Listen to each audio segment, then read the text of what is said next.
They were roasting marshmallows and everything was going well until they started hearing strange noises in the forest. They tried to ignore it, but then one of them got up to go to the bathroom, and that's when they saw it. It was a skinwalker. A skinwalker is an evil spirit that can possess an animal, usually a coyote, a wolf, or a bear. The Navajo people call it the Yowie, but some call it the skinwalker because it can shed its skin. It usually only attacks people who are out in the forest at night, especially if they're drunk, and it lures them away from their camp to a secluded area where it kills them and then eats them. One of the guys started screaming, "Oh my God, get away from me," because it was coming right for him. But the skinwalker just kept advancing. Then another guy grabbed a stick and started poking at it. That made it stop, and then it howled at the moon.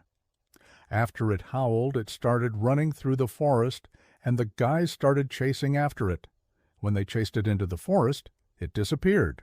They didn't know where it went, so they just started walking around in the dark, calling out into the forest, hoping to find it. That's when they heard more of those strange noises again, and they started running in the direction of the noise. They found a clearing, and in the middle of the clearing was a big pile of what looked like wet leaves. The guys started making fun of the pile of leaves, like, "Hey, you scared us, you stupid pile of leaves."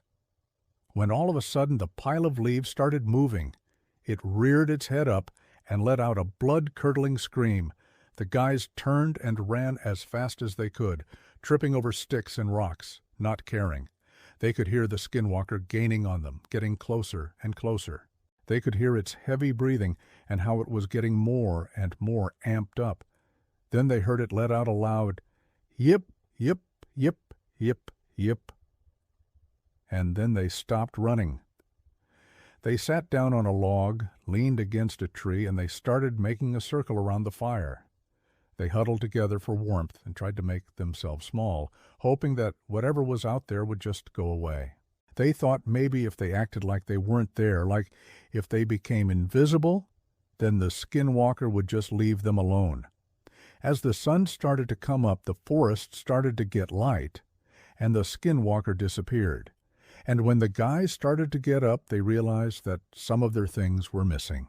The skinwalker had taken some of their stuff, but they were just happy to be alive. This story was inspired by actual events that happened in the Navajo Nation. If you want to hear more scary camping stories, stay tuned.